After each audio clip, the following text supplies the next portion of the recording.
Hurry. They're following us.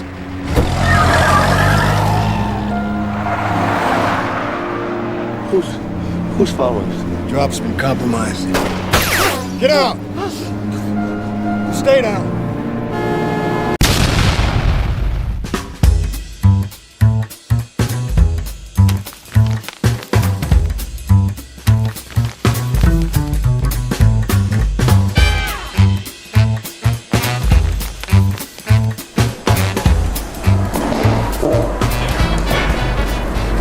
Film A Beautiful Mind merupakan film besutan Ron Howard yang diproduksi pada tahun 2002 yang menceritakan seorang matematikawan peraih Nobel John Nash.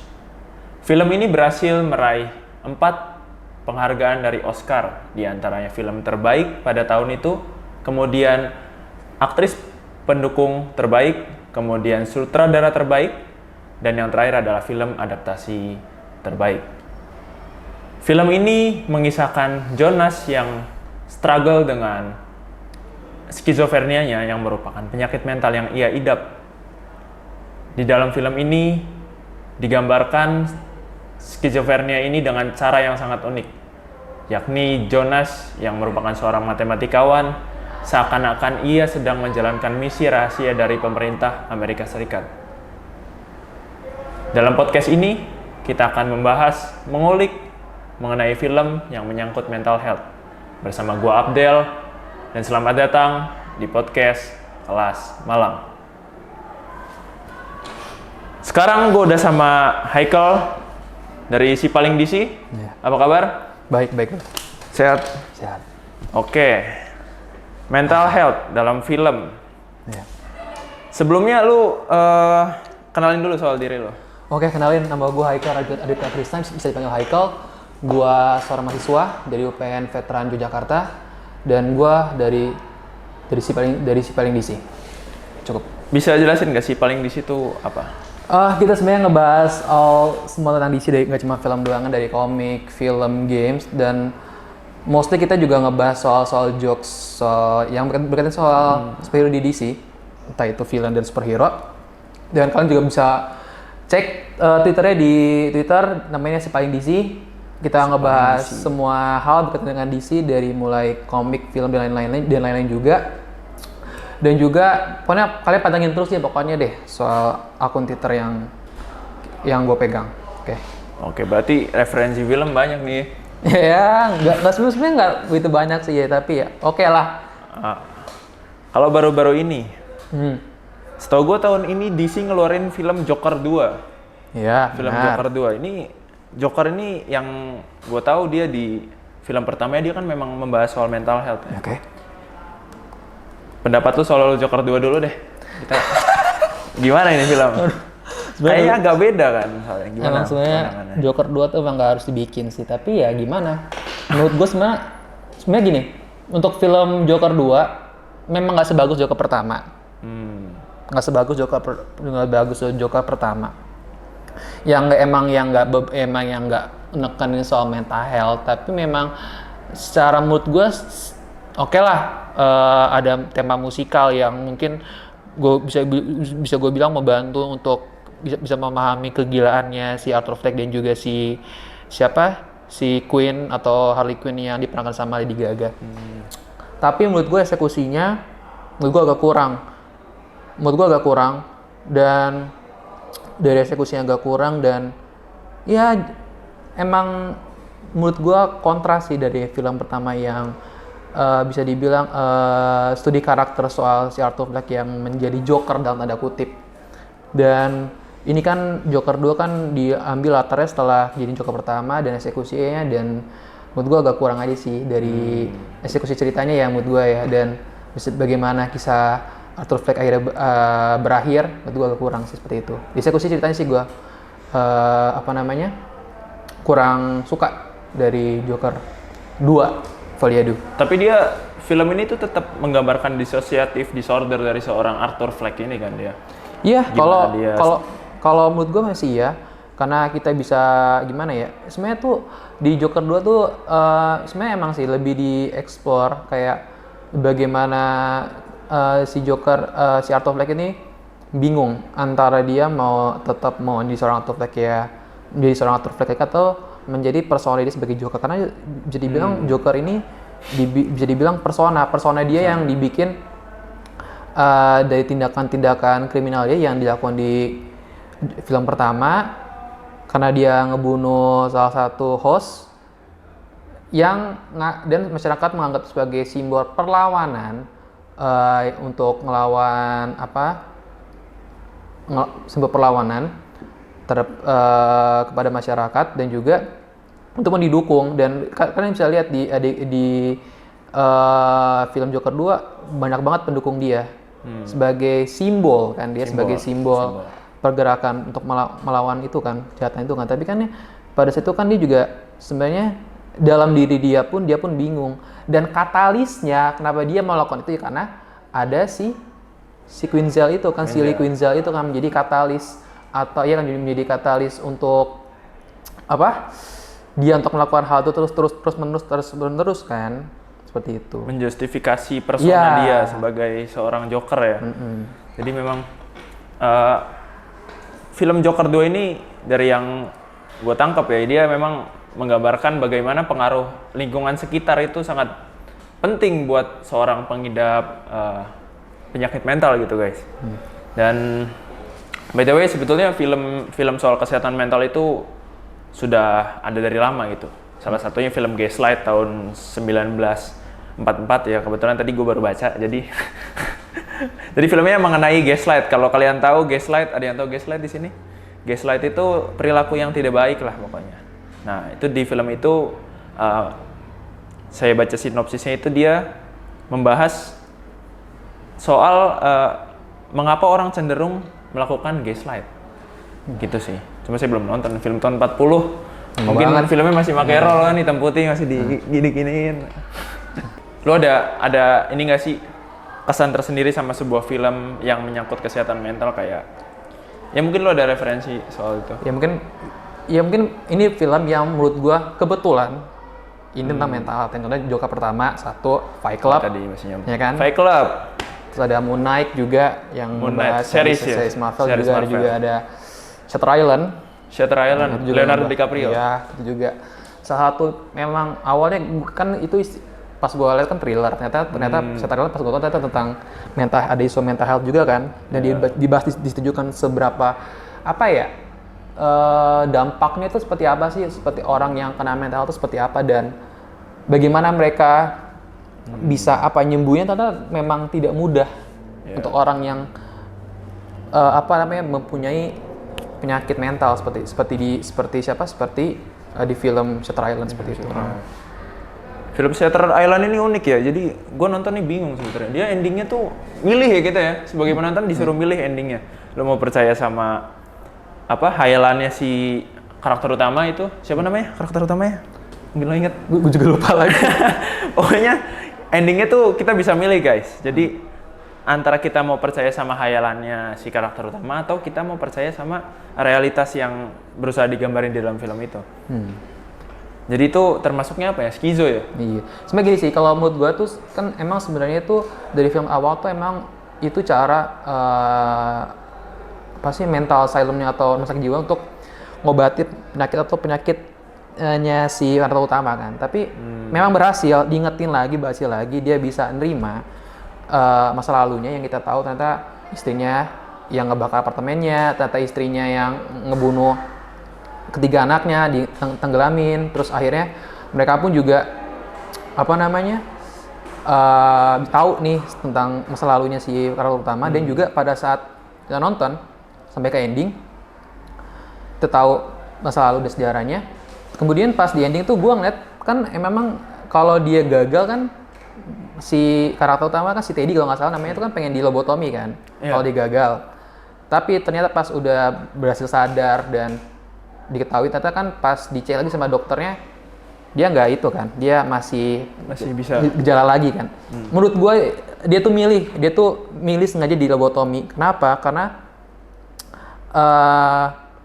dia udah nggak punya apa-apa lagi, dia udah nggak punya siapa-siapa lagi. Dia tahu kalau dia udah sadar tapi karena dia udah merasa udah gak apa-apa lagi, jadi dia memilih untuk lobotomi kepada dokternya supaya ya udah dioperasi lagi. Jadi dia udah itu dilakukan dengan cara dia sengaja gitu loh.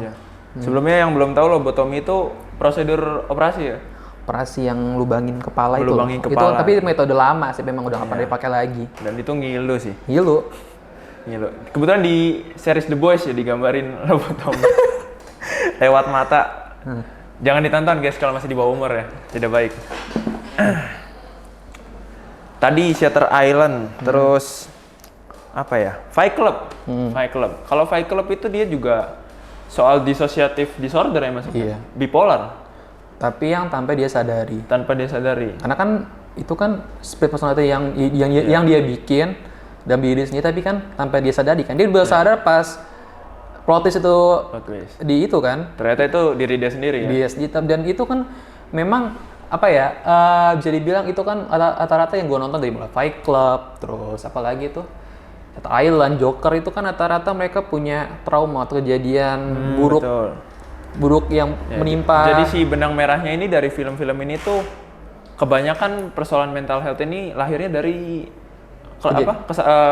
sakit mental ini tuh lahirnya dari trauma ya. Trauma, keresahan. Contohnya kan dari itu deh, si siapa dari karakternya, dari the narratornya Fight Club, kan dia awalnya kita buka dari dia seorang bekerja kantoran, tapi dia insom, habis insom dia beberapa bulan insom benar-benar nggak bisa tidur, dia stres, hidup di apartemennya sendiri, terus setelah itu setelah dia insom dia punya pekerjaan baru lagi, direktur bikin sabun, habis itu ngerjain jadi kameramen di satu studio bioskop ya kan, supaya dia ngilangin insomnia. Ternyata projektoris di bioskop ya. Tapi kan faktanya itu nggak membantu dia semua. Justru dia melahirkan split personality yang kontras antara sifat karakter utama sama karakter yang dipegang sama Tyler Durden itu ya. Yang satunya dia pecundang ya, repetitif lah hidupnya. Yang ini dia agak rebel, agak ngeberontak gitu kan. Itu. Jadi ini ya semacam getaway ya dari kehidupan, dari persona utamanya dia, persona lahir sendiri kan, lahir sendiri itu kan. Lahir sendiri. Memang pentingnya penanganan pasca trauma itu salah satunya ini ya. Jadi film-film ini tuh terinspirasi dari kejadian nyata gitu. Kebanyakan ya penyakit mental ini tuh lahir dari hal-hal seperti itu.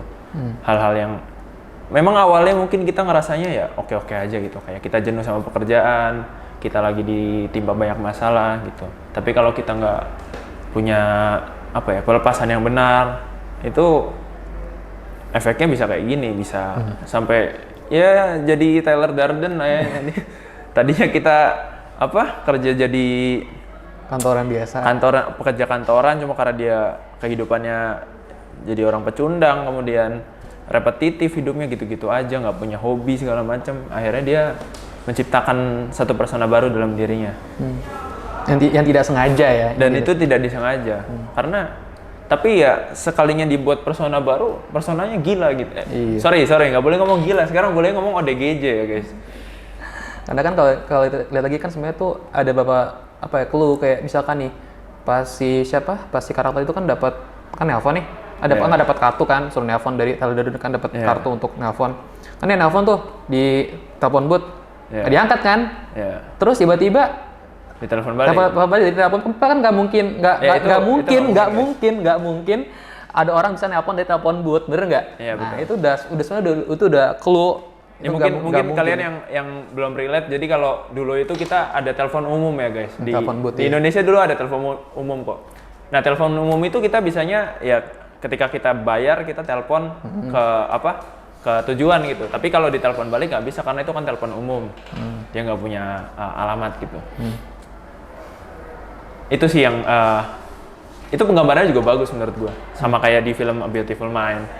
Tapi kalau untuk film yang membuka mata gue soal mental health, dari gue dulu nih. Kalau gue Joker sih jujur.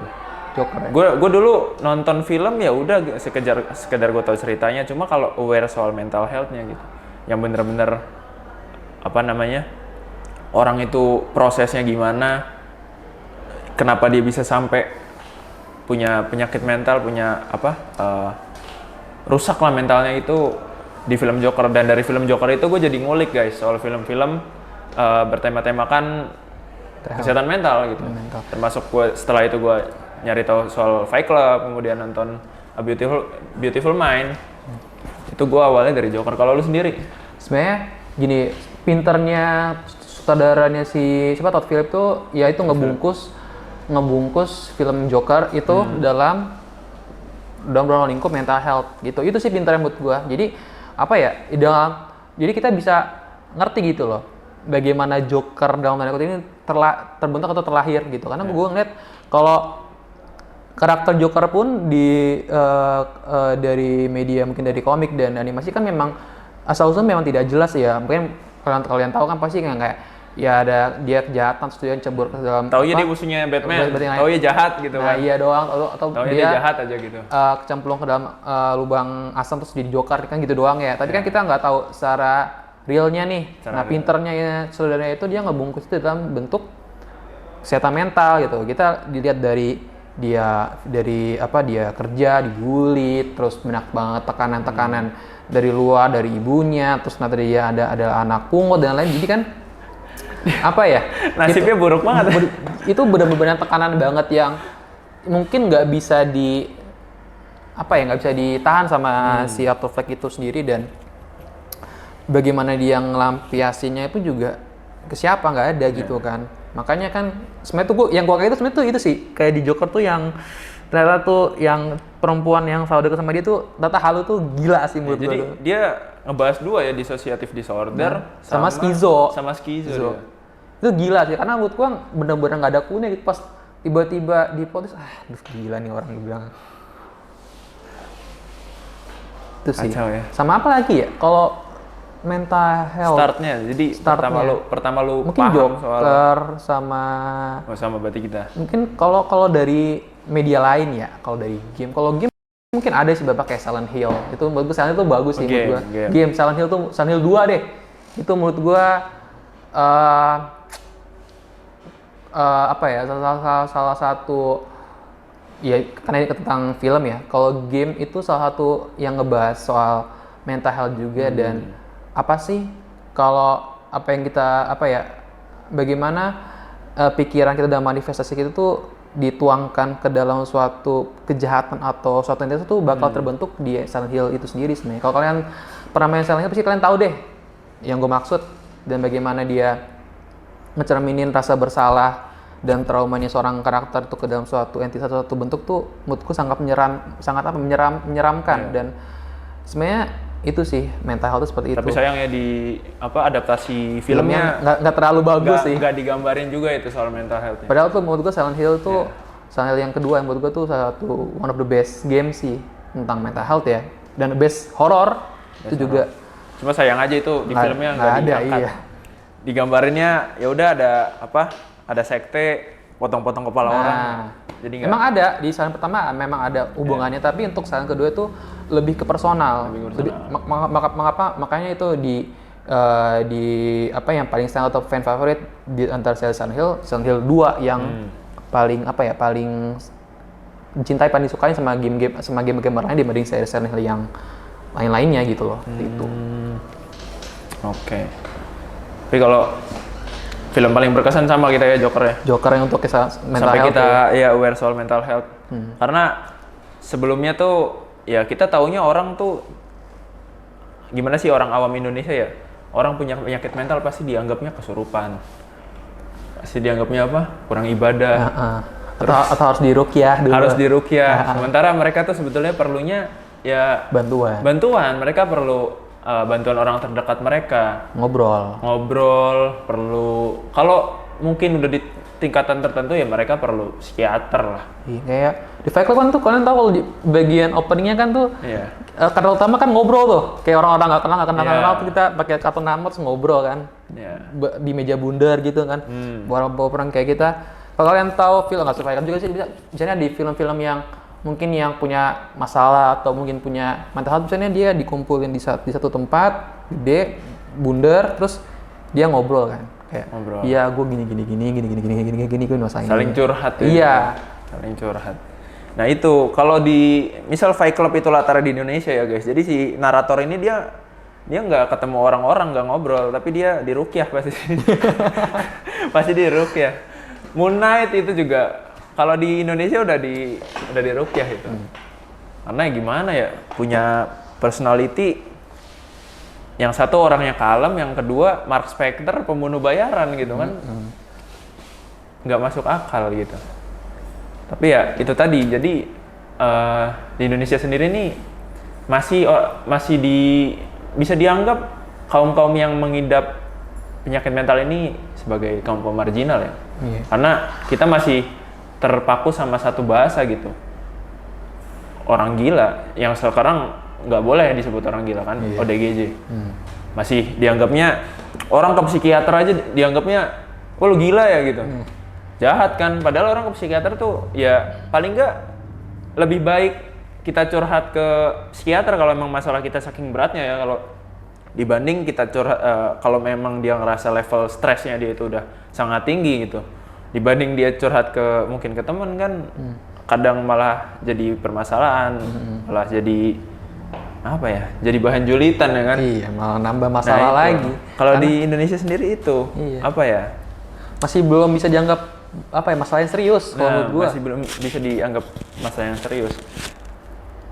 Tapi dengan ada film-film kayak gini sih harusnya mulai ya masyarakat aware, sadar. Terutama kemarin yang impact-nya lumayan Joker sih.